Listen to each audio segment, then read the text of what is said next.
Good morning. You may be seated.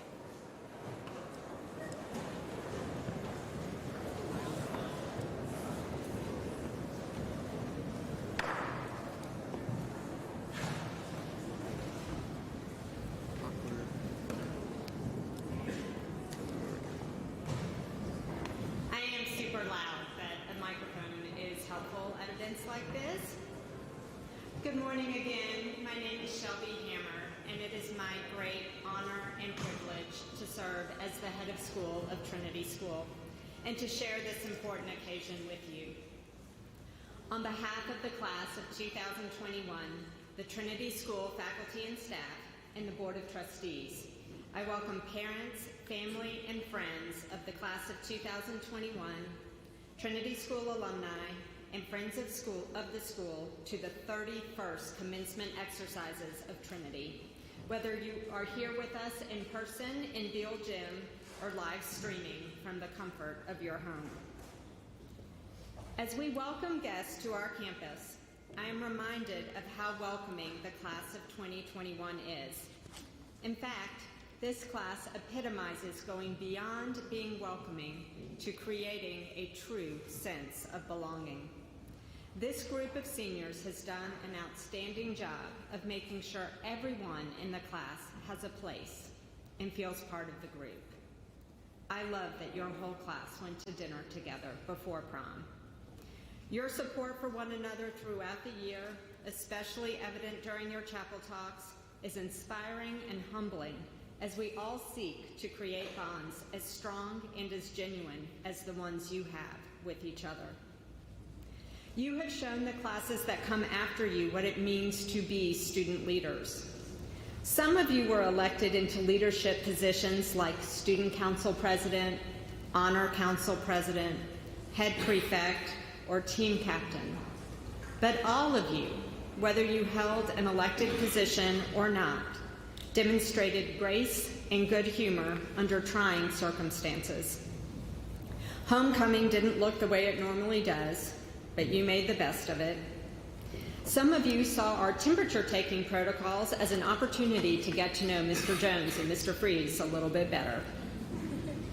Your positive attitude about these trials, large and small, set the tone for this year. Thank you for your leadership. As we honor the class of 2021, we also need to thank those members of the Trinity community who have supported you. Seniors, you're not the only ones who face challenges this year. Learning new methods for teaching, for serving lunch, for doing just about anything that we've ever done, determining protocols to keep everyone safe as possible while making things as normal as possible, supporting you through your difficulties and celebrating with you in your achievements. The adults in this community have been with the class of 2021 every step of the way. Will the faculty, staff, administration, and trustees please stand to be recognized for their leadership and compassion?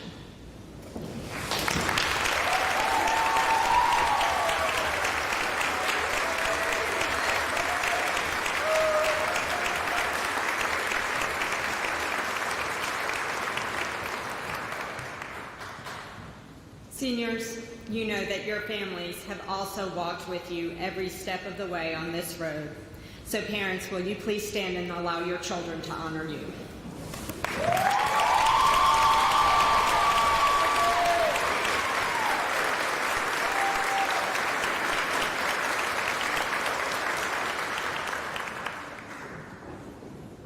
Joining me on the stage this morning are Mr. Michael McWilliams, President of the Board of Trustees, Mr. Tim Jones, Head of the Upper School, Mr. Thomas Mueller, Assistant Head of School for Academics, Mrs. Adrienne Clifton, Assistant Head of School for Admission and Administration, the Reverend Shannon Weisenfels, Director of Spiritual Life and Diversity, Equity, and Inclusion, and Mr. Todd Freeze, our Dean of Students and today's commencement speaker.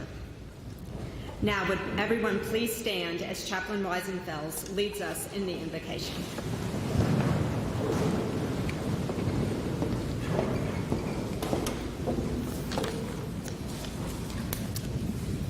Let us pray. Oh God, we ask your blessing upon Trinity School, its teachers, students, administrators, staff, and benefactors. Prosper its life in this community and grant to its graduates here assembled a readiness to support what is right, confront what is wrong, and strive to make the world a more justful, merciful, and loving place. Through Jesus Christ our Lord, who with you and the Holy Spirit lives and reigns, one God, now and forever. Amen.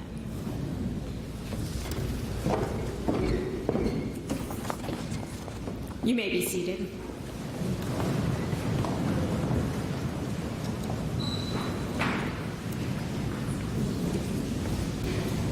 The Vina Rouse Excellence in Teaching Award honors one of the great teachers in the history of Trinity School. The winner receives a medal and cash prize from the Vina Rouse Fund, an endowment created for this purpose. In addition to exemplary dedication to the teaching profession and to Trinity School, the winner of the Rouse Award will be an energetic person who embodies the mission ideals, values,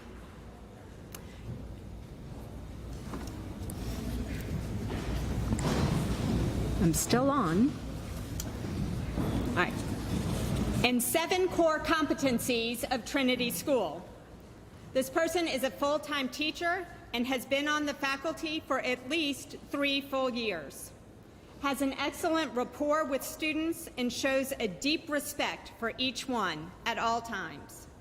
Practices a keen sense of respect for all staff peers and is a good team player. Employs creative, interesting, and engaging approaches to instruction.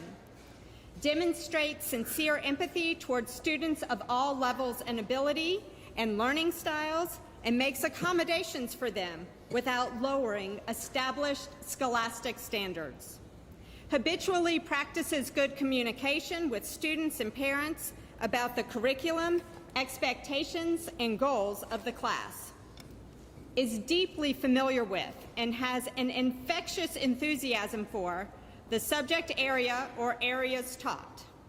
Is professionally up to date in terms of best practice, including technology use, and is always cheerful, positive, and willing to take on extra responsibilities and duties. Here to present this year's Vina Rouse Excellence in Teaching Award, after we address the deal with the microphone, is last year's recipient, Miss Terry Miller.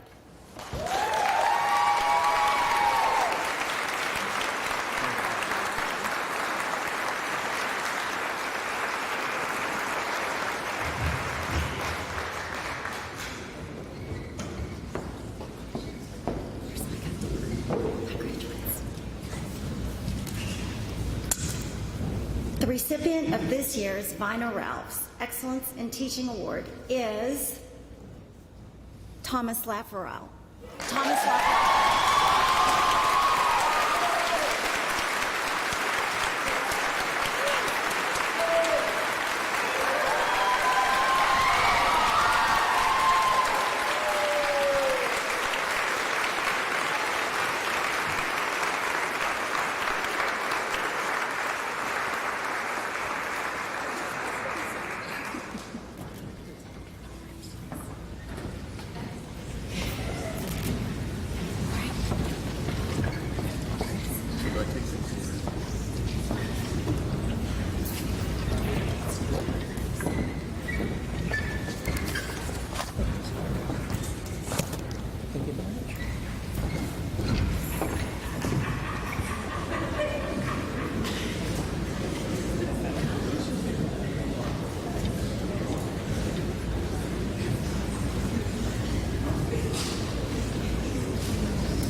Good morning, everyone. I shall use my teacher voice. A number of end-of-year awards were recently given out during the end-of-year awards program, but there are a few awards given to members of the graduating class that are reserved for the commencement ceremony. We'll present these special awards at this time. Awardees, please stand when your name is called to be recognized. You will receive your awards later on when you receive your diploma in the ceremony. The J. Bettis Lawrence Award. Sorry, that's from last year.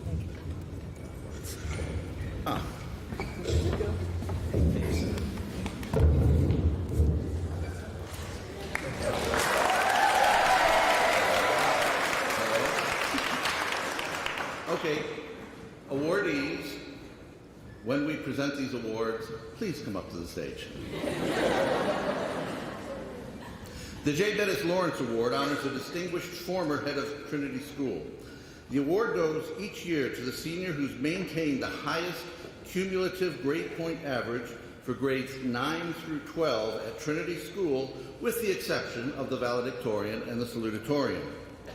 We present the J. Bettis Lawrence Award this year to Natalie Smith.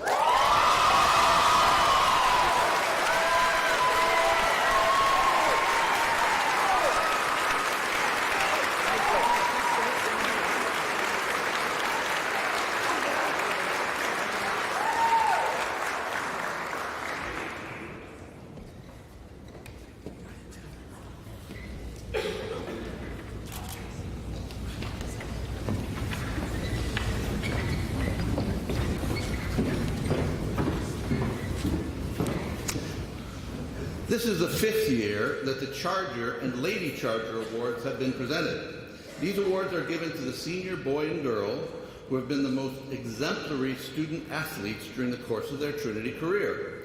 They best exemplify the qualities of leadership, competitiveness, sportsmanship, and contribute to the overall success of the athletic program at Trinity School. The coaching staff nominates candidates who are then approved by the athletic director and the head of school. The recipient of the 2020-21 Lady Charger Award is Natalie Smith.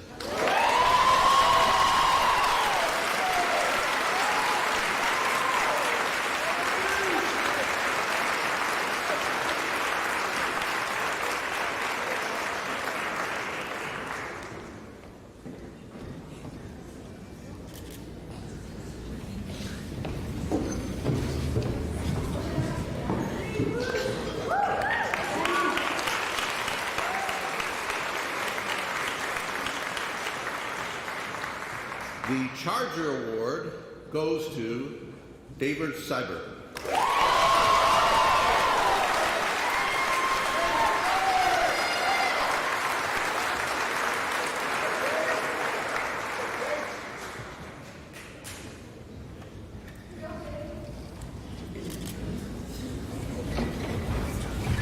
I now introduce Chaplain Weisenfeld to give our next award.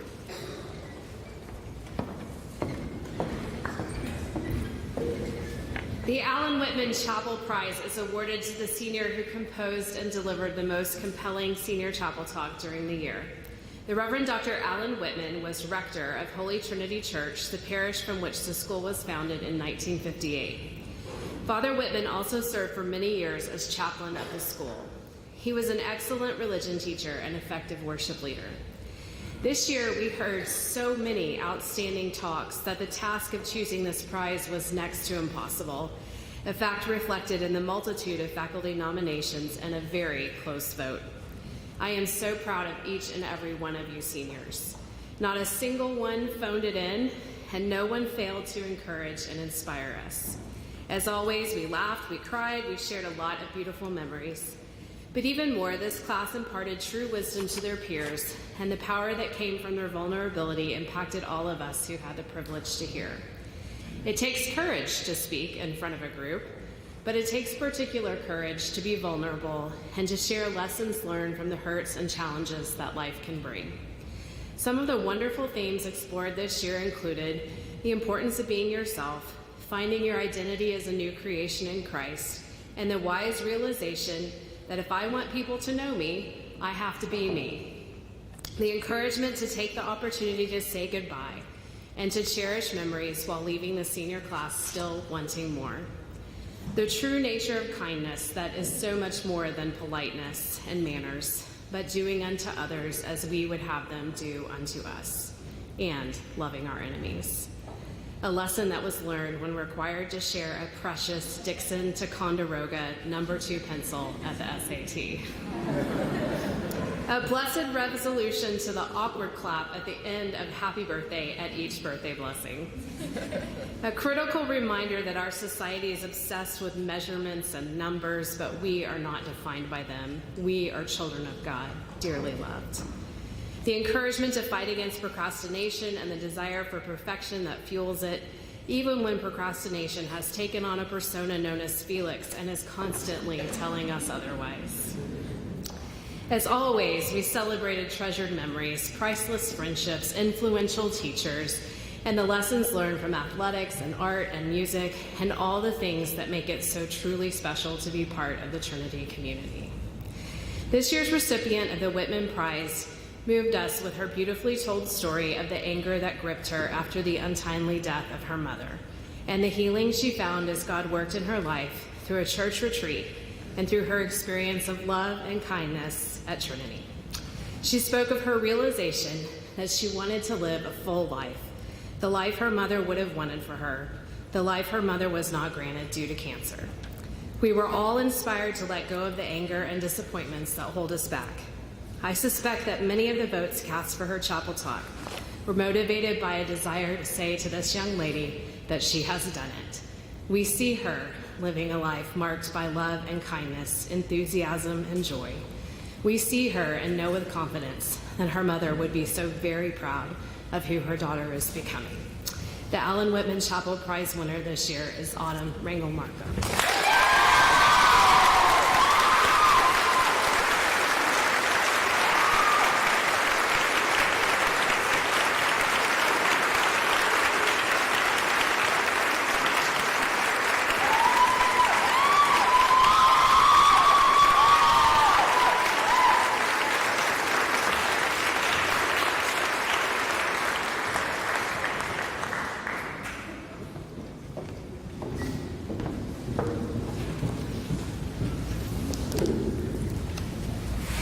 The Trinity Award is presented to the member of the senior class who best embodies the 4 elements of the Trinity School mission: to enrich the mind, strengthen the body, enliven the soul, and inspire servant leadership. This award is determined by a vote of the upper school faculty and administration. This year's Trinity Award winner is Debbie Bajana.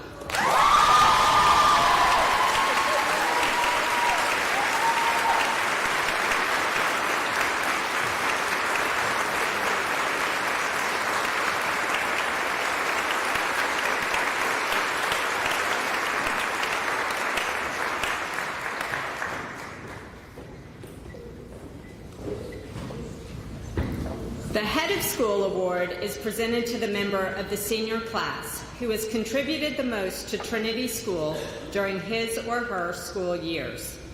Nominations are made for this award by the upper school faculty and administration, and the recipient is selected by the head of school. I am pleased to present the Head of School Award to Davis Seibert.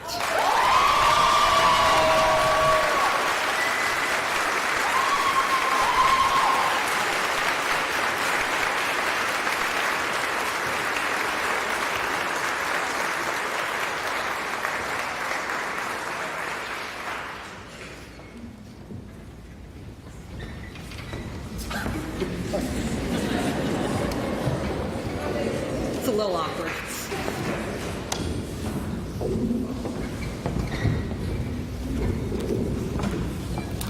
As the head of the upper school, I have the distinct privilege of sharing some thoughts on the class of 2021. And we'd be hard-pressed to find a better group of people. I recently saw a social media post that stated, "Before I became an educator, I had no idea you could fit so many kids in one heart. So I just want you guys to know there's a lot of hearts in this room that are filled with tiny bits of each of you. I hope that you all know how loved you are by those who have had the privilege to work with you. And as an example, as your school experience was winding down and you all completed your last days on campus, many of us were overwhelmed by emotion. Several of your teachers and I found ourselves in an impromptu meeting outside my office on your last A day, sharing just how close we were to breaking down in tears as our formal interactions with you were coming to a close. Collectively, your teachers and I have talked, at least for as long as I've been associated with Trinity School, about just how special you all are as a class. And I know that you all, in a unique confluence of circumstances, affect, and maybe just a little bit of mostly healthy competitiveness, made each other better. As I wrote these words a couple of weeks ago, I was reminded of the verse from Proverbs 27:17 that says, "As iron sharpens iron, so one person sharpens another." Furthermore, the author Thomas Merton stated, "Souls are like athletes that need opponents worthy of them if they are to be tried and extended and pushed to the full use of their powers." So it has been a real treat and a distinct honor to see that individual honing playing out. You all have beautiful souls, skills, and talents that are ready to make a palpable impact beyond this campus. Now, as a college preparatory community, it is important for me to note that 100% of you were admitted to four-year universities. And over the last few months, there have been a total of 196 college and university acceptances. These acceptances represent 92 different colleges and universities, and those colleges and universities are spread out over 26 states and the District of Columbia. Dr. Wettendorf says he is confident that this is a Trinity School record. 71% of this year's graduating class were accepted to a college or university outside the state of Texas, and you also earned over $6 million in merit-based aid, maybe more than that. You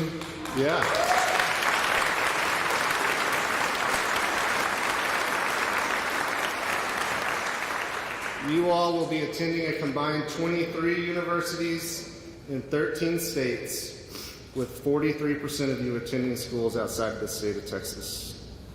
And while I know that each of you are ready to embark on new adventures, I know that the skills that you have developed over the last 4 years have prepared you well to excel in your lives beyond high school. Like the yucca, a plant indigenous to West Texas and the Chihuahuan Desert, Mr. Mueller,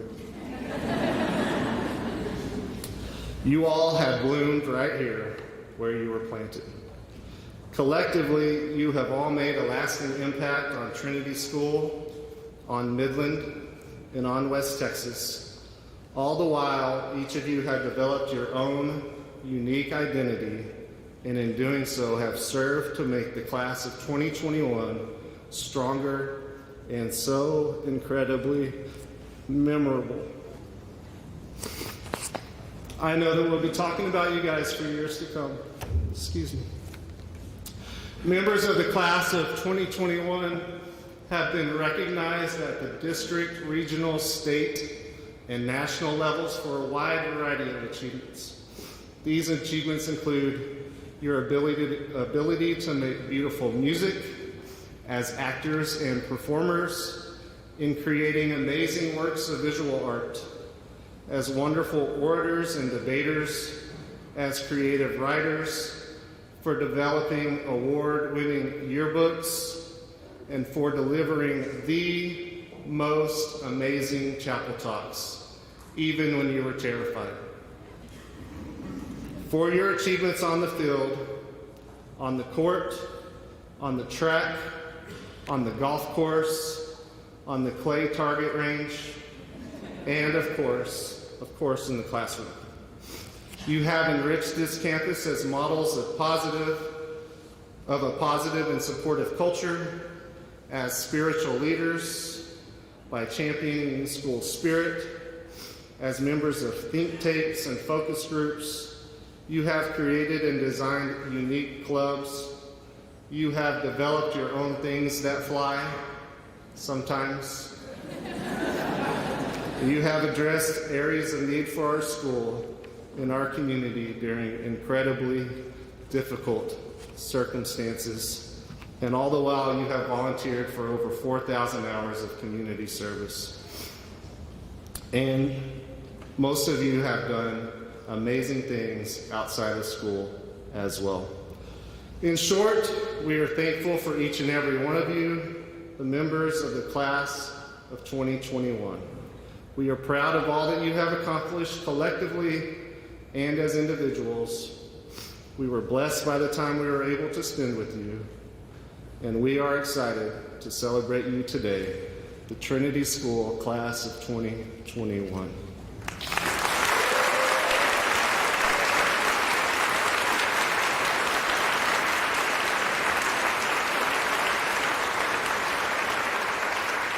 At this time, I'd like to welcome Deborah Bajema, the salutatorian of the class of 2021, to the stage to deliver the salutatory address.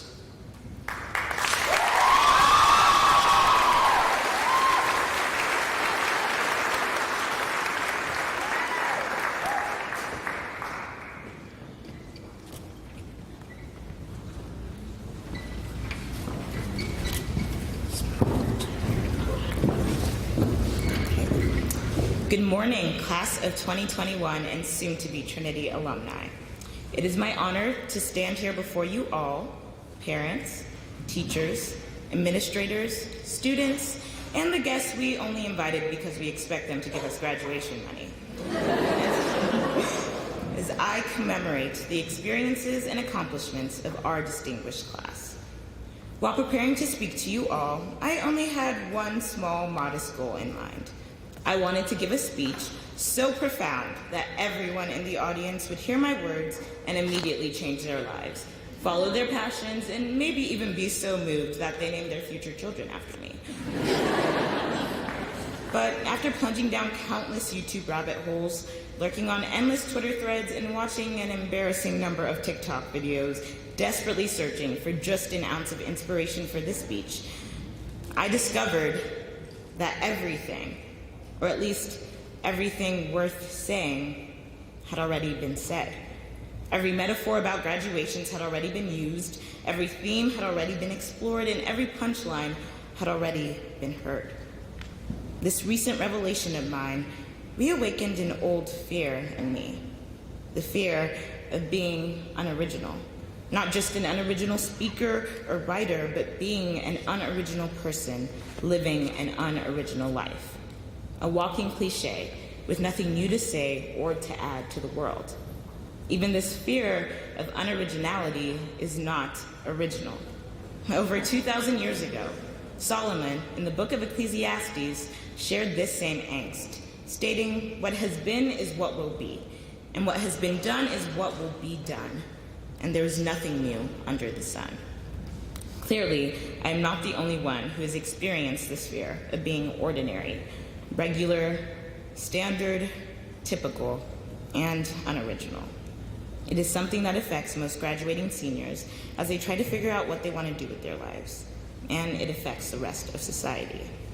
But in my 18 long years of living, I finally learned that our flawed idea of originality taught to us by society does not truly exist, and our obsession with becoming totally and uniquely original has made us as a culture devalue collaboration and authenticity. So before the seniors go out into the world, I want to give them one last high school assignment as we examine together what originality truly means and how it fits into our lives. When we hear the word original, we usually think of a completely novel invention. something new that has never been seen or done before.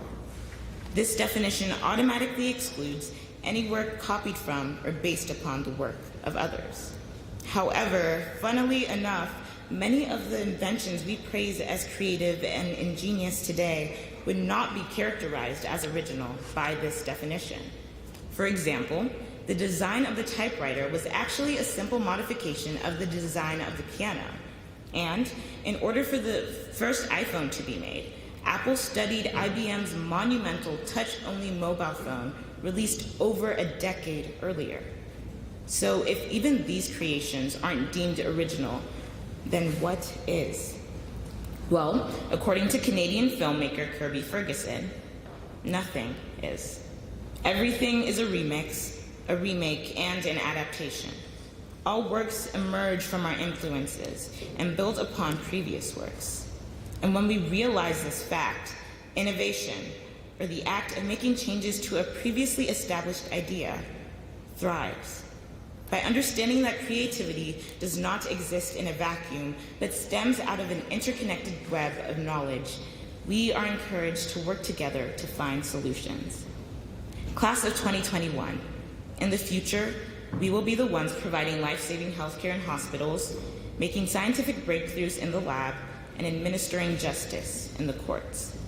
But first, in order to do all of these, we must shelf our fear of being unoriginal so that we can collaborate and truly make progress.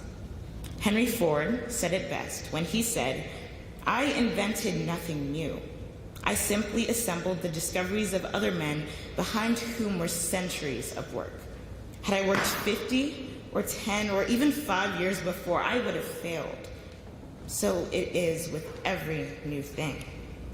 Progress happens when all the factors that make for it are ready, and then it is inevitable. To teach that a comparatively few men are responsible for the greatest forward steps of mankind is the worst sort of nonsense. Additionally, when we acknowledge that originality as we know it does not exist, we can accept the fact that there is only one story. For my entire life, I have lived in fear of being cliche.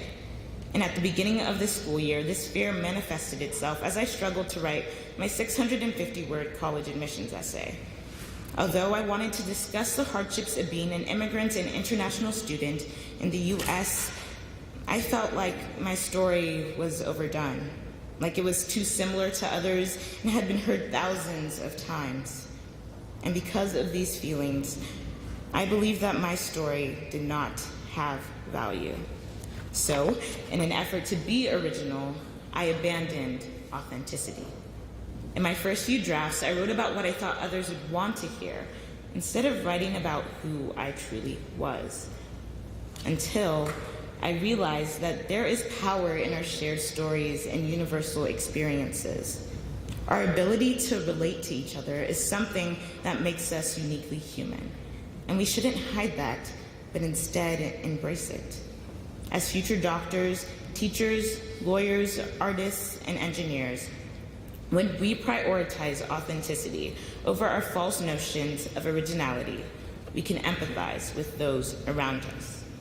All 42 of us have authentic stories that are important not because they have never been heard before, but because they make up who we are.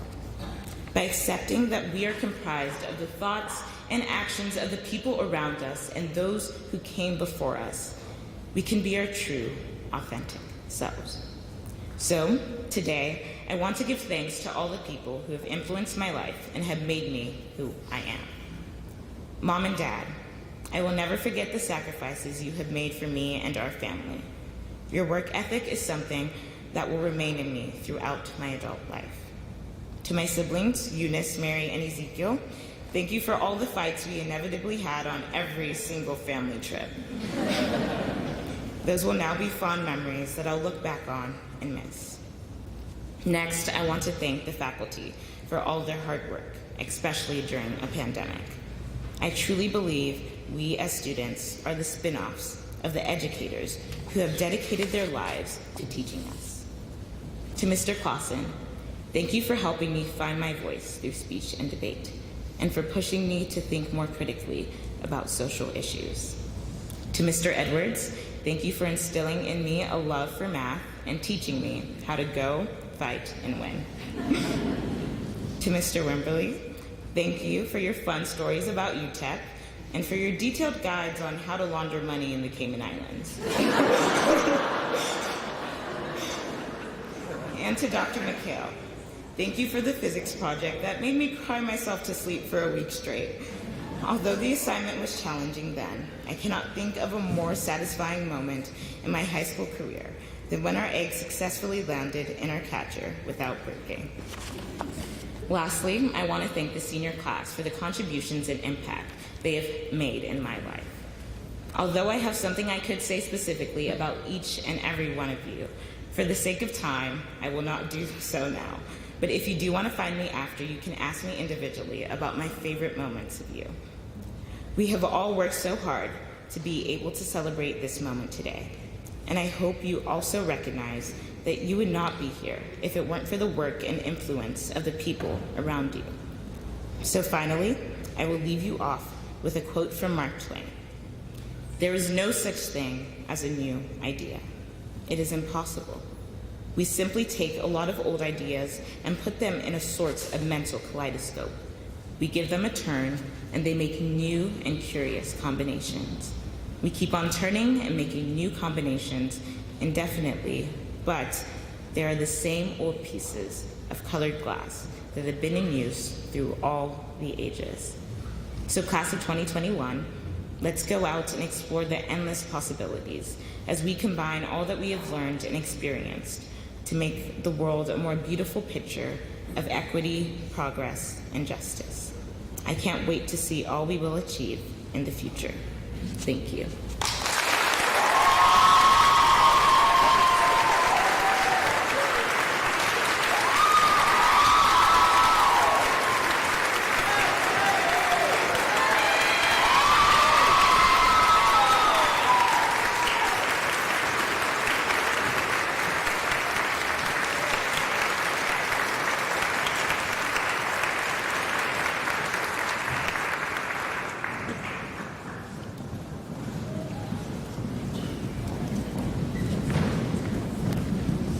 Thank you, Debbie. At this time, our upper school handbells will perform Sunrise Sunset by Bach and Harnick.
Established in 2019 in honor of their daughter, Dr. Primala Singh Johnson, Claudette and Tulsi Singh created the Primala Singh Johnson Valedictorian Prize to recognize and reward the achievements of the Trinity School valedictorian. It is now my great pleasure to introduce the valedictorian of the class of 2021 and the recipient of the Primala Singh Johnson Valedictorian Prize, Danielle Bryden.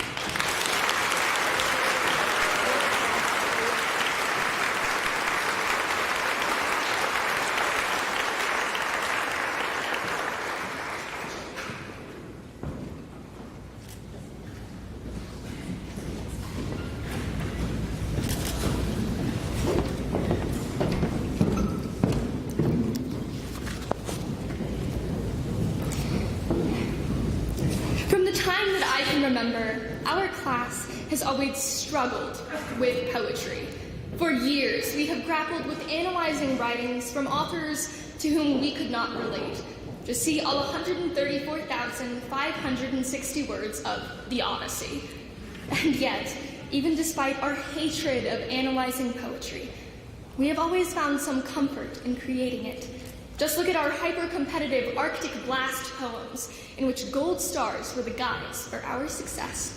We groan when other authors use similes or personification, but feel pride over our own perfect structure and elusive alliterations. There's a familiarity that comes with the structure and predictability of our own poetry, with the repetition of our racing rhymes, the comfort of our continuous consonants, the predictability of our persuasive punctuation. We all have some comfort and security that we find in knowing exactly what is coming next in a poem. For example, in a poem with an ABBA rhyme scheme, not only does it remind us of Mamma Mia with its ABBA tones, but it's also incredibly predictable, much like that last joke. But all is the same with our lives. We like the instances in which we can predict what will happen next.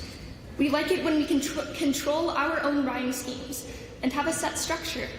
But somewhere hidden within that is the inability to feel worthy of writing without structure, in free verse.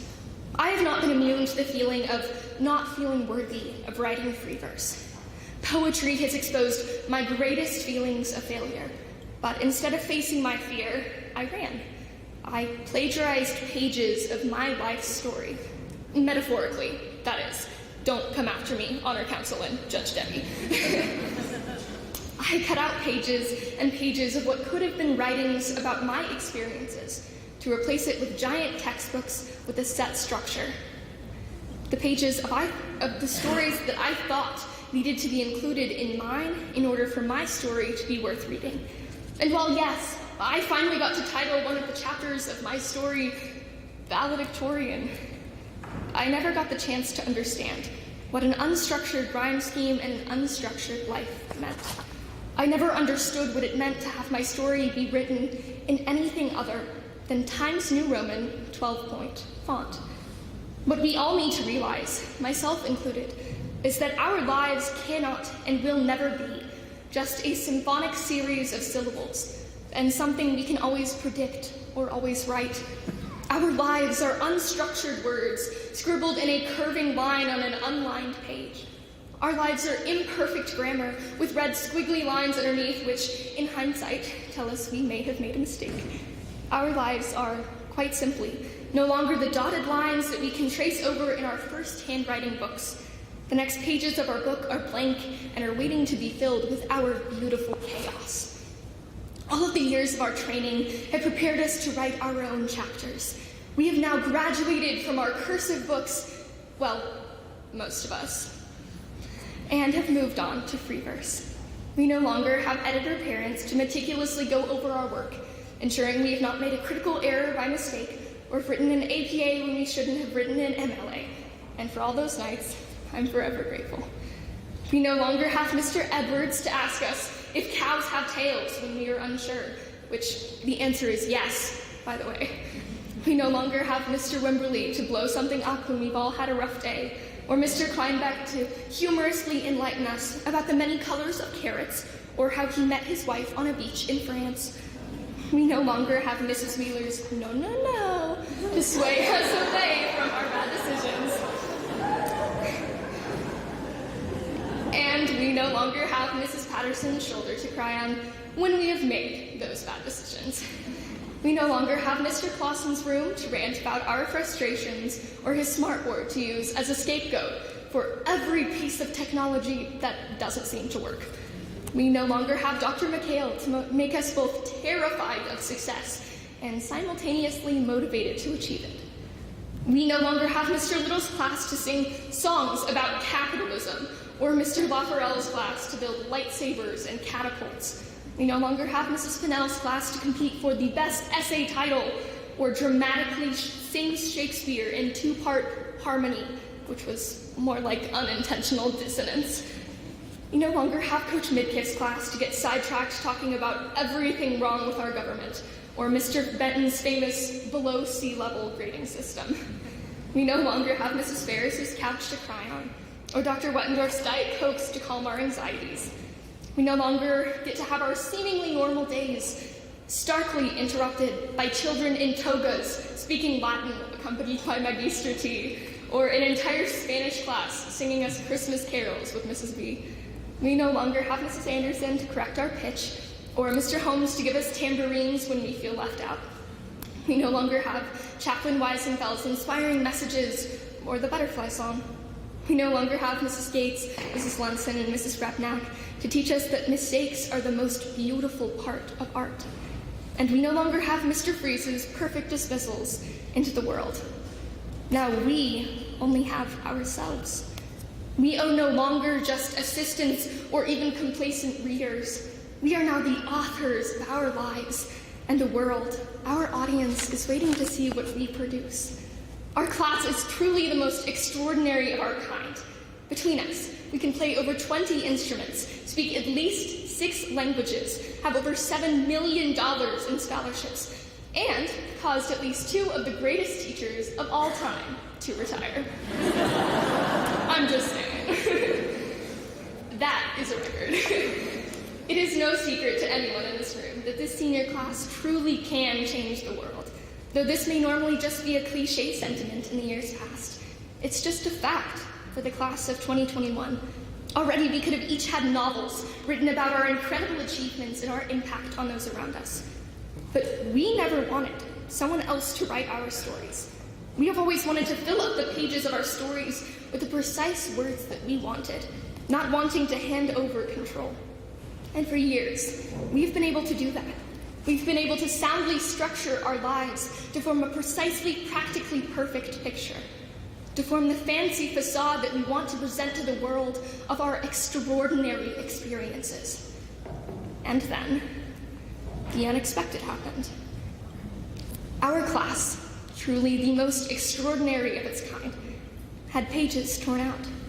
We went to write the next sections of our story and found the pages to be ripped, shredded, and completely mangled beyond an area of repair.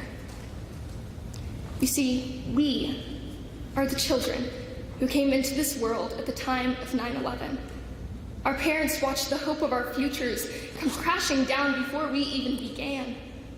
We are the children who at age 5 learned the meaning of the words shelter in place and lockdown, and that our light-up sketchers made us a target in a school shooting.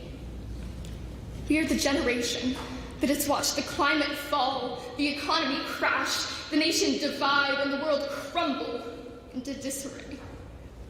Many of us, myself included, wish our stories would have been written in pencil rather than permanent marker so we could just erase and start over. And even after we finished conquering all of that, writing over the top of the permanent strokes of life's great pen, we have been forced to graduate in the middle of a global pandemic which has taken over 500,000 lives in our own country alone, many of them beloved friends, family, and even mentors. But we adapted. Rather than throwing our book across the room, leaving it forgotten to collect dust, we carefully patched the pages with precision of our own lives.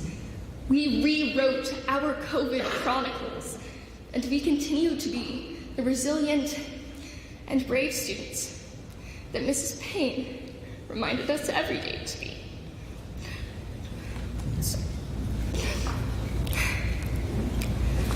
But our pens, have not run out of ink. This is not our peak. This is not the end of our stories. In fact, if we turn to the table of contents of each and every one of our lives, we find that we've only just finished the preface. We've only just given context and background to the incredible story that lies in the pages ahead. We've said our thank yous to our parents, our teachers, our mentors, and to those who have helped us get this far. But now, it's time to rely on ourselves to continue our story. When we walk out of those doors today for the last time, we do not close our books with a period and the end. We must turn another page and we start a new chapter. Our lives must be full of dashes of daring, exclamations of exuberance, and parentheticals through which our personalities are personified. There are still hundreds of thousands of pages waiting to be filled with our wisdom, our experience, and our impact. To quote the musical Hamilton, "And when you're gone, who remembers your name, who keeps your flame, who tells your story?" I think we often forget that we are the sole contributor to the great autobiography that is each and every one of our lives. We are telling our stories. We live, we breathe, and we bleed our story onto the pages of our book each and every day. Only we have the opportunity to pave our own paths. It's time to stop analyzing other people's writings and stop staying in our structured poetry bubbles. And it's time to start writing our own free verse of a life. So class of 2021, what are you waiting for? Don't stop now. Pick up your pen and start writing. Thank you.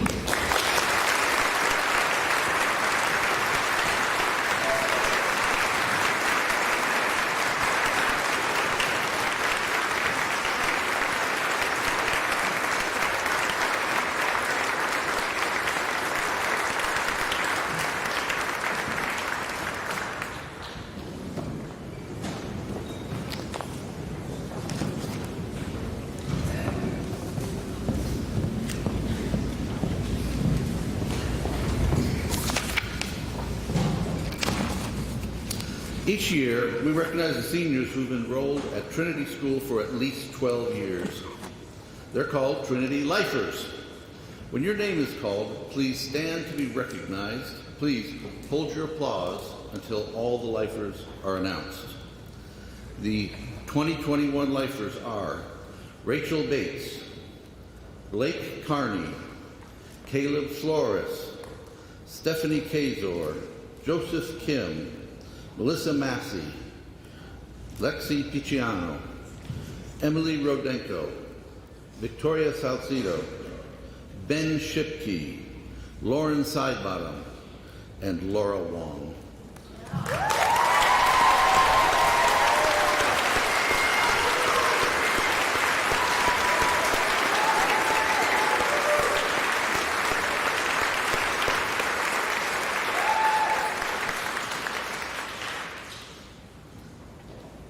At this time, the upper school choir will sing "The Plans I Have for You" by Alan Pope and Tom Long.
chosen by the class of 2021, please now welcome commencement speaker Todd Freeze, our upper school dean of students and history teacher.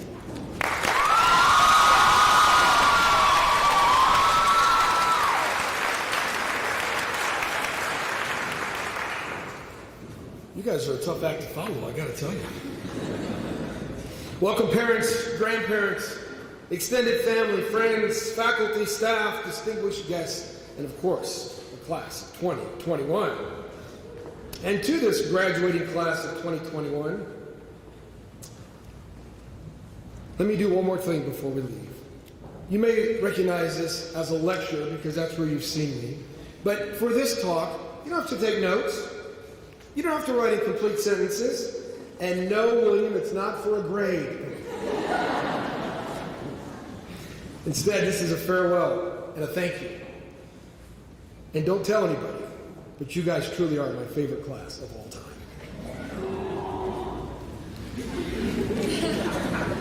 But before we get to the diplomas and the hat throwing and the endless celebrations, I want to take this opportunity that you've honored me with. Get my little last bit of teaching in. It'll take less time than a regular class, and I'll try to go quickly.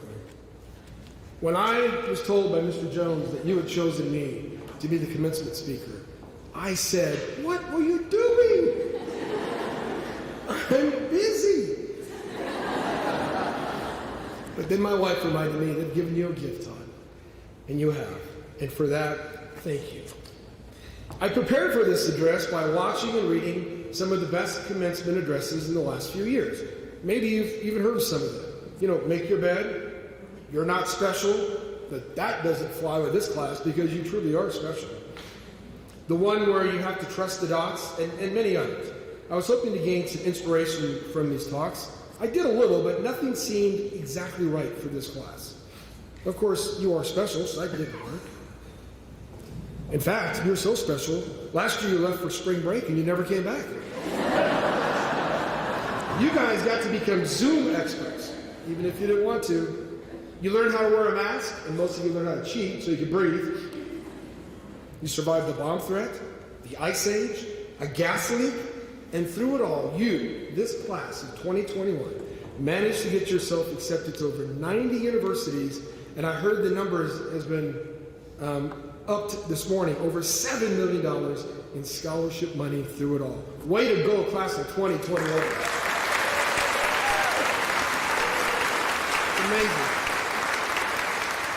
And I would be remiss if we didn't give a shout out to Dr. Whitmer for helping out, huh? Thank you, Dr. W.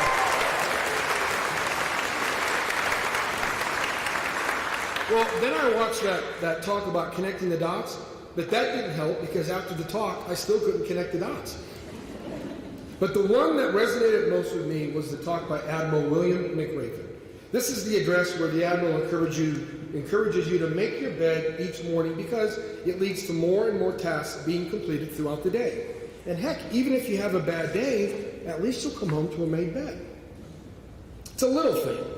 But my favorite part of his address is when he says this. He says, if you can't do those little things right, you will never be able to do the big things right.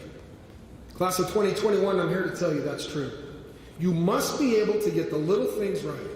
By the way, a copy of that book was in all those goodies you guys got last weekend. I encourage you to read it. But in the meantime, let's talk about what some of these little things are. Now, I can tell you this. Making your bed is no little thing in my house. If that bed isn't made, Mrs. Freeze will make it a big thing in a hurry. I want to talk to you about three main things this morning quickly.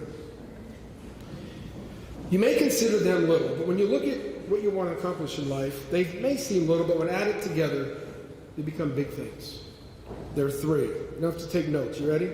Memorize these, Blake. Kindness, duty, and perseverance. I've got a bonus topic for you, too. It's called grit.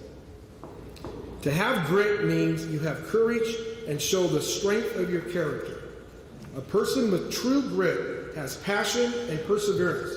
Goals are set and followed through. A person who works really hard to follow through on commitments has true grit. Now, I'm going to illustrate and explain these things, how they can make a big difference in your life, by telling you a story about something very, very hard to understand. A cat. Not just any cat. This is the most determined cat I've ever seen in my life. A few weeks ago, my wife went to see her dad and took my daughter Tori with her. So I was home alone. I made the bed every day. I went to work, cleaned the house, the little things. It was early April, so the grass was beginning to emerge and needed some water. So I would oblige and water each evening when I returned home from school. One evening, I walked outside and I heard a loud meowing, if that's a word. I assumed it was a large cat. We have several of these cats that wander around our property. We live outside of town, and the cats keep the rodent and snake population down, at least I've been told. So I treat the cats nicely. I don't feed them, but I don't shoo them away either. Well, as it turned out, I turned the corner and I didn't find a large cat, but a very tiny kitten. She was small, but she was loud. I did shoo this kitten away. I said, "Go back to your mama, go." But this cat followed me everywhere I went that afternoon. By the garden, by the wood pile, by the tractor. By the way, Mr. Edwards, thanks for the tractor. It's running great. I appreciate it. She wouldn't leave me alone. I went inside to get a drink, and I came back out, and I sat on my deck. And I had the water turned on, and as I looked at the yard, here comes this cat walking through the water sprinkler. What cat does that? She was on a beeline for the deck. But I thought she'd go away once she couldn't get on the deck because my deck steps are very steep. And this cat was small. There's no way she was going to make it up those stairs. But she started up one step, and after about 5 minutes, she made it. Then the second step, and then the third, and I timed her.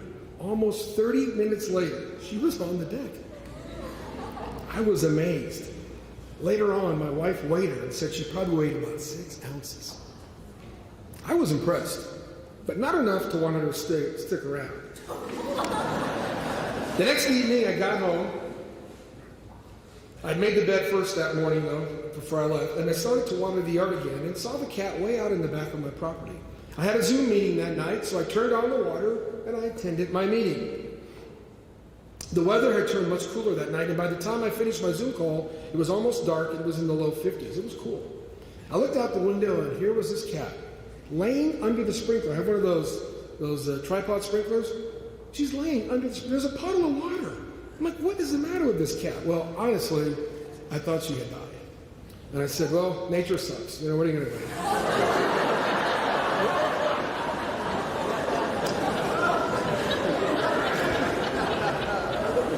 But then I thought, I can't, my daughter's coming home tomorrow. I can't just leave the cat there. So I went out to pick it up, and when I bent over to pick it up, it moved and it scared me half to death. So now I've got a conundrum. I don't want a cat, but I can't just leave it there, right? So I decided at least if this cat was going to be in my life just for the night, because I didn't think she was going to live, I thought at least I don't want her to die wet and cold. So I picked her up and I went inside, I got a towel and dried her off. I even got my wife's hair dryer and I dried her off. Don't tell anybody, I'm not kidding you. And I sat on the deck and I just sat there and she lay there and she looked hungry and I thought, what do cats drink? And they drink milk. And I was told later you're not supposed to give cats milk, but I did and she lived. But so I really thought she wouldn't make it through the night. So I got up the next morning and she was alive, which amazed me. So my daughter was coming home, and my daughter's an animal lover. And when my daughter and wife got home, the cat was still alive. This little cat had beaten the odds. And I'm not going to lie to you, it's won a spot in the hearts of the Freeze family. I named the cat Survivor. She moved into the house. She looked awful. She was emaciated, she wouldn't eat, and my wife and daughter took turns getting up in the middle of the night to try and feed her. She didn't eat much, but just enough. My wife even joined a cat group on Facebook. Yeah, they got those things. In fact, these people are so dedicated. One lady came out to our property to feed the cat, and she told us this cat doesn't look so good. I could have told her that. So she went back to her house and brought out this IV kit. I didn't know they had that. She gave her fluids, and she made it. A few more days. This cat is a survivor. But then she had a seizure a week later. My wife makes an urgent phone call to the vet, and the vet says, give her honey. I'm like, I need to have a seizure now and then, right? So she gave her some honey, and I guess it got her blood sugar back up. She lived. The cat ate the honey, and it worked. The dog loved the fact the cat had honey because it was around her mouth, and my dog would lick her mouth. She licked so hard she licked the hair off the cat's mouth. The cat made it through the week, and then another, and I'm happy to say she's a thriving cat who kept biting my hand this morning when I was putting my shoes on. And she's a full-fledged member of our family. Like I said, she's won our hearts. However, we have changed her name. Survivor seems a little cumbersome, so we decided to shorten it to Ivy. A survivor due to an IV. Get it? My daughter came up with it. I'm not that bright, so. Now, at the risk of making you think I'm some kind person, you might be surprised to think the dean of students can be a kind person. But this is one instance I want you to imagine I can be kind. And listen, I didn't want this cat to lay out in the cold and the wet all by herself. I thought the least that I could do was try to comfort her. And that little bit of kindness, little bit, may just have been enough to save her life. Imagine how powerful kindness is and will be in your life. You've all been through a very difficult time in your life the past year. Your senior year is hard enough without throwing in a pandemic. The Mayo Clinic says kindness has the capacity to increase self-esteem, compassion, improve mood, increase your connectivity with others, lessen loneliness, and enhance your existing relationships. Plus, they say it's contagious. The good kind, not the pandemic kind. Be kind to each other, graduates of 2021, and be kind to those who you will meet. Open a door. Say thank you. Don't gossip. And help out when you can. I promise you, as you travel through your college years and throughout your life, you're going to need kindness. So why not be the first to show some kindness? Maybe it's going to save more than just a cat in your life. The second thing is duty. I think duty's taken a hit lately. But I believe that we have a duty to each other, to be kind and to serve each other. When I brought that cat into the house, we had a duty to it, to serve it the best we could. I mentioned my wife and my daughter woke up in the middle of the night to feed it. They took turns throughout the 2 weeks. But what is duty? In your lifetime, you're going to have ample opportunities to exhibit duty. You have to pay taxes, obey laws, serve on juries, and many, many more things. Now, while these are important, I'm talking more about your duty to each other. Duty to your neighbor. Jesus says the greatest commandment is to love the Lord your God. And the second is like it, to love your neighbor. That's everybody you come across. Duty is not something that is done effectively unless it's done out of a sense of desire. I promise that you can never, ever do wrong by helping others. It will never, ever be the wrong thing to do. Ivy could have died. And you may be inconvenienced getting up in the middle of the night. But in the end, you won't be sorry. You will have served others, loved your neighbor as yourself, and you can say you've done your duty. The last point is perseverance. Hear me, class of 2021. You're going to need perseverance. Perseverance is continuing your effort to do or achieve something despite difficulties, failure, or opposition. You've had a little taste of perseverance already. I want you to hear this, even if you hear nothing else. Be persistent. You're going to have trouble in your life. I'm sorry to tell you. Things are going to be hard. You will be disappointed. You may fail. You may have your heart broken. You might not get the grade or the job you want or deserve, but don't give up, class of 2021. When I sat on that deck that night and watched that cat do the hardest thing she'll probably ever do, I was amazed. She persevered, overcame hardship, survived, and is now thriving. I encourage you to persevere, no matter how hard it's going. If you know it is just and right, you can do it. Others will criticize you. Don't give up. And if you quit, pick yourself up and try it again. I quit 2 things in my life. Only 2 things. I quit a baseball team one year because I didn't get enough playing time. I was wrong. I shouldn't have played. I was terrible. And I quit umpire school. I finished both. The next year, I called up that coach, and I had to humble myself. I said, Coach, I know I quit, but I'd like to be in your team, even if I don't play a lick. He said, okay.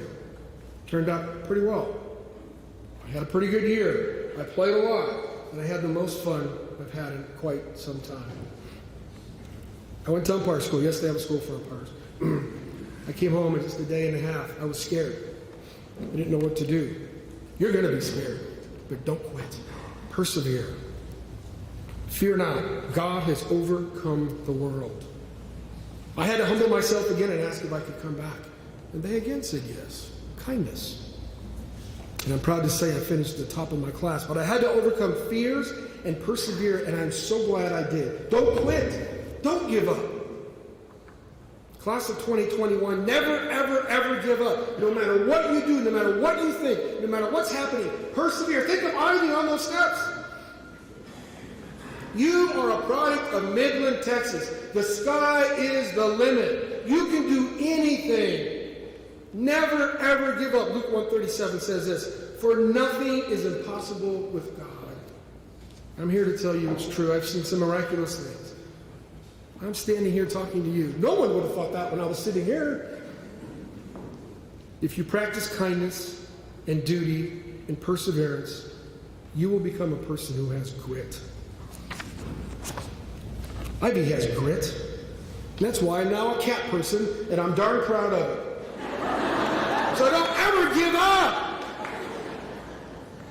Class of 2021, I made it this far. I didn't think I'd make it this far. You are truly special to me. You're special, but you're special to me personally. May God bless each and every one of you. May He keep each of you safe. May He make His light shine upon you. And may you remember that if Ivy can do it, you can do it too. I truly love each and every one of you. Thank you, and God bless you.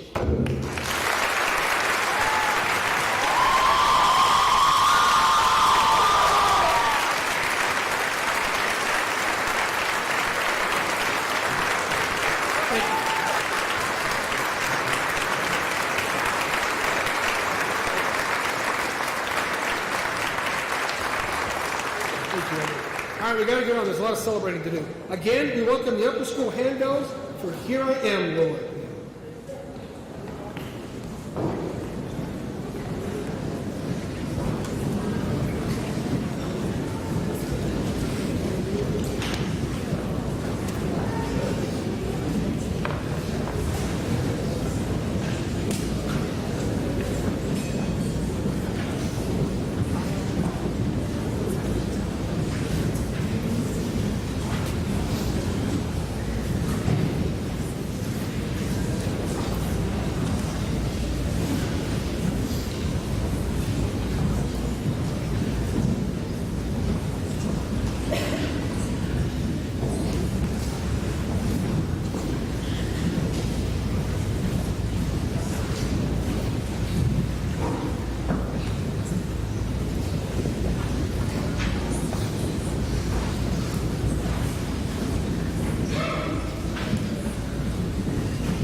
Class of 2021, will you please rise? Mr. McWilliams, by the power invested in me by the Board of Trustees, and in the trustees by the charter granted by the sovereign and great state of Texas, and with the approval of the Independent Schools Association of the Southwest, I present to you these graduates, these scholars, and solemnly declare that each has completed the prescribed course of study and satisfied every requirement for the diploma of Trinity School.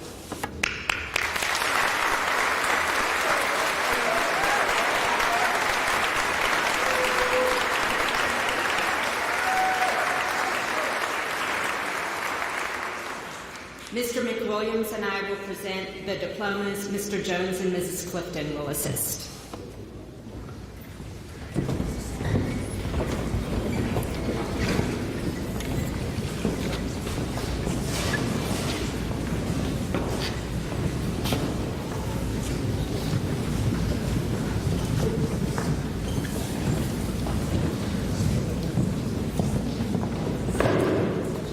Sarah Ann Louise Adams.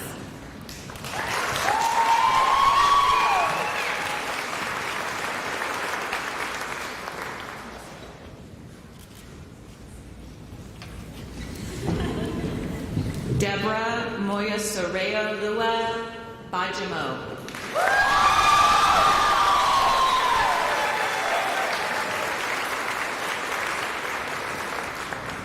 Rachel Annalisa Bates.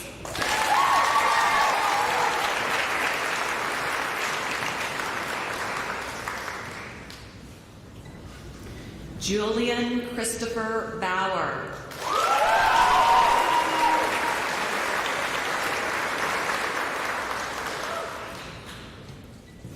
Colton Kyle Benson.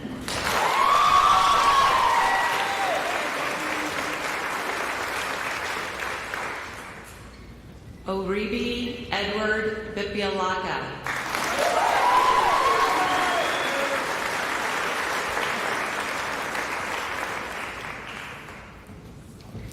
Danielle Elizabeth Bryden.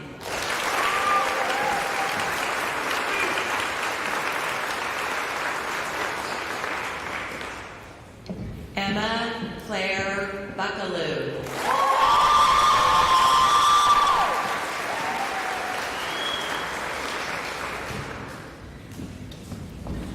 Joseph Blake Carney.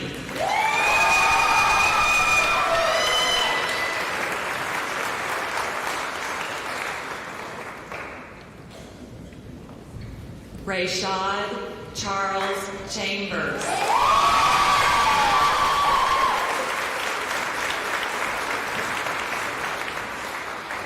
Justin Ariel Chavez.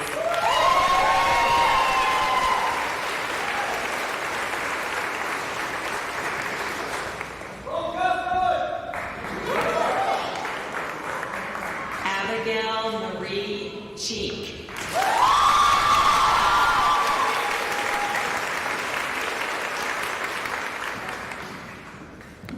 Kaylin Jade Craven.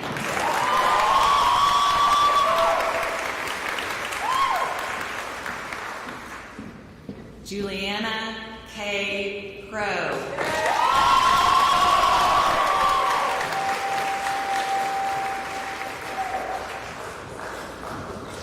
Ashley Rose Dickens.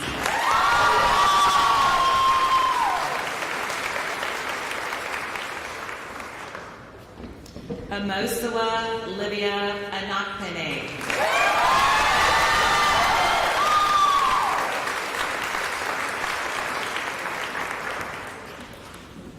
James Caleb Flores.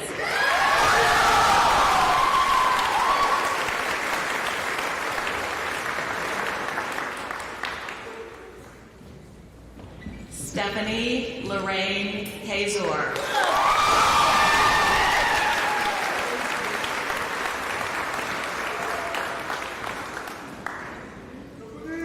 Jisong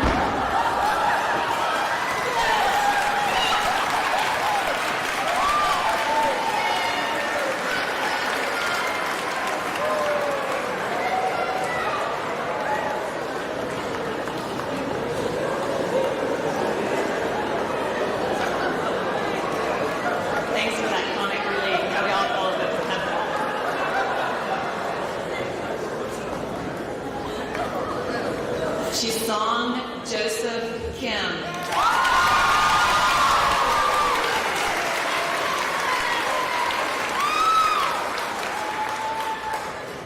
Jing Li.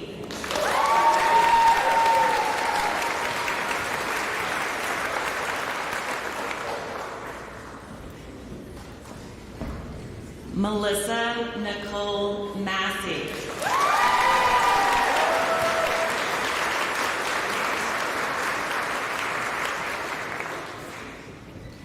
Gina May McWilliams.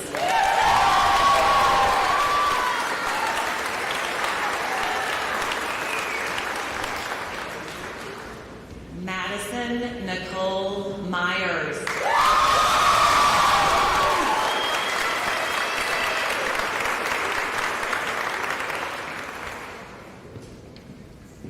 Ayomede Neil Locari.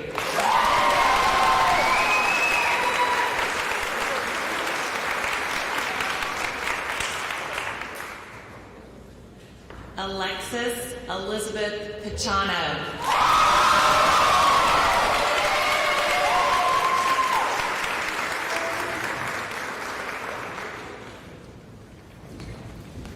Autumn Amanda Rangel.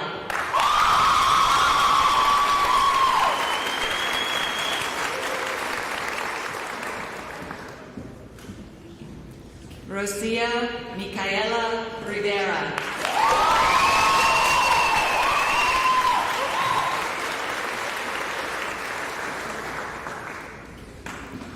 Emily Lillian Rodinko.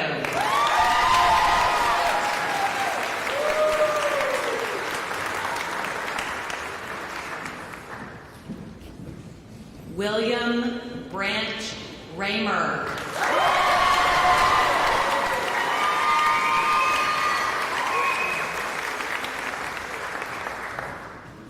Victoria Soledad Sosido.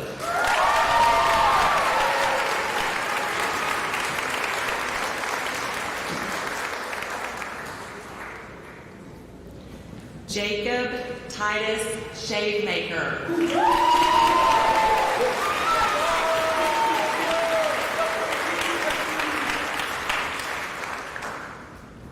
Davis Albert Seibert.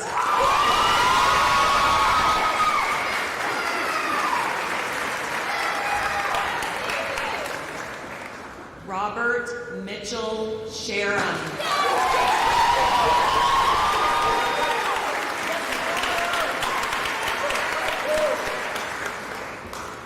Benjamin Adam Shipke.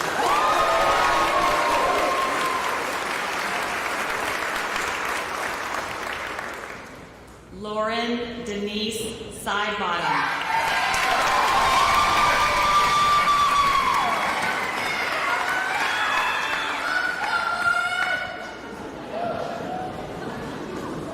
Natalie Page Smith.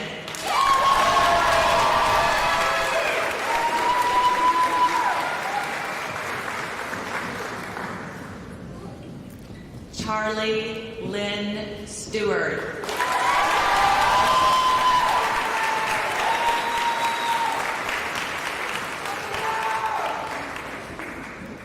Emily K. Thompson.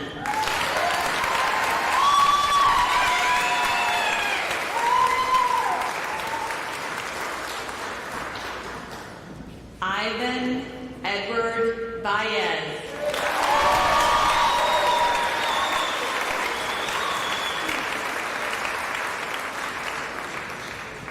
Emily Mayu Weber.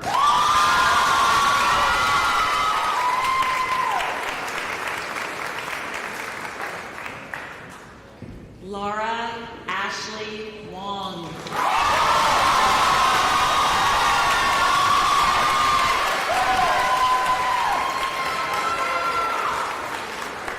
Yajuan Jenny Jia.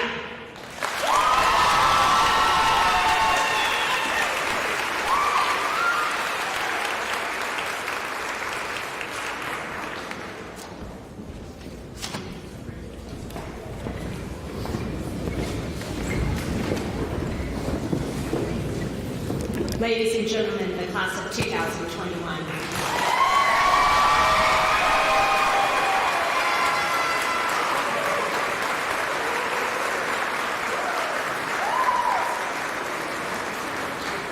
Before I give my inspiring yet brief charge to the class of 2021, I welcome Maddie Myers and Will Raymer to the stage for a special presentation.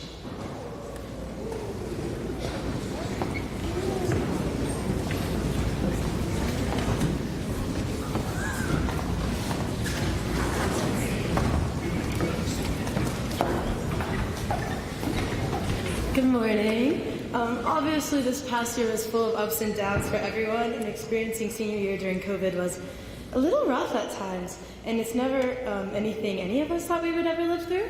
But through it all, there was one person who was willing to fight his hardest to ensure that our senior year was the best it could possibly be. So, the class of 2021 would like to present Mr. Jones with our class picture, including him, and notes of gratitude, along with a little gift that will help him relax a tad bit easier when he and Mrs. Jones travel to Mexico in a few days. So, Mr. Jones, thank you so much for your willingness to fight for our class. We love you and we'll miss you so much next year.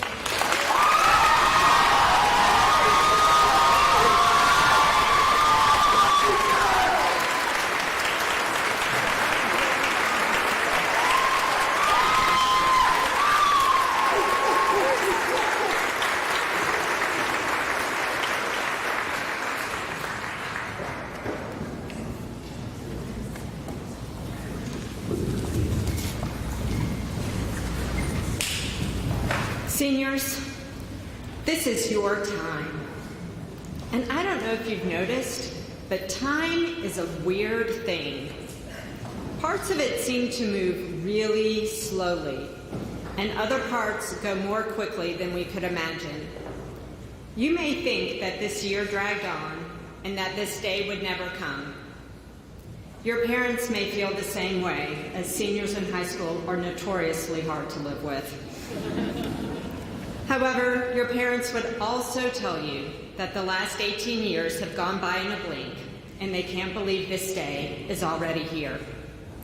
Whatever your perception is of time, it's up to you to make the most of it. As a college preparatory community, we talk a lot about time management for getting tasks done and staying organized, but I want you to think about time management on a macro level. You only have 4 years in college, if you do it right. What do you want to do with this time?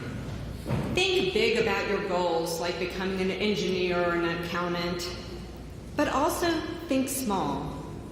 There is never a time in your life where you have so many opportunities to do something new, or something silly, or something that honestly it only makes sense to do while you're in college, and in hindsight you wonder why. You will not get these years back, so spend some time looking forward to what you want to do with your time. Make a college bucket list.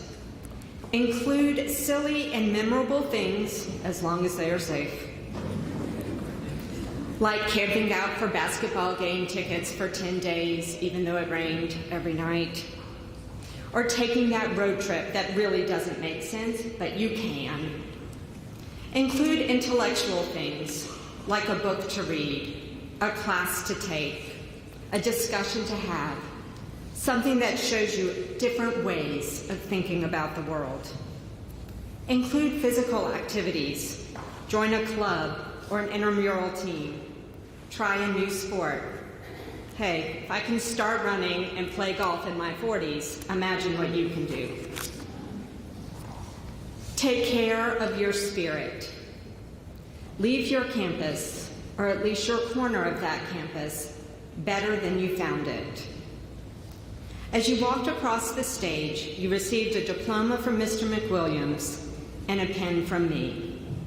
This pen is engraved with your name.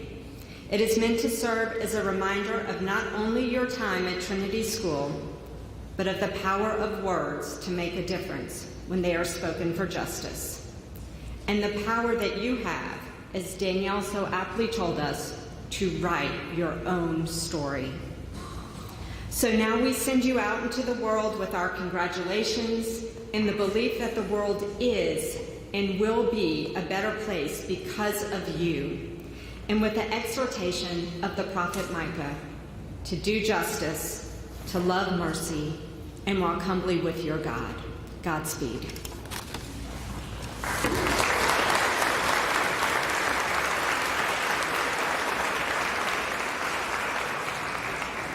Class of 2021, please rise and kindly turn around to face your families. We present to you the newest graduates of Trinity School of Midland, the class of 2021.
And that's okay. Before I invite Chaplain Weisenfels to give us a benediction, I invite everyone present to come by the All Saints Chapel courtyard. Our seniors will recess there, but before they make a quick tour through the recently completed mural to cut the ribbon and be its first visitors. Chaplain Weisenfels.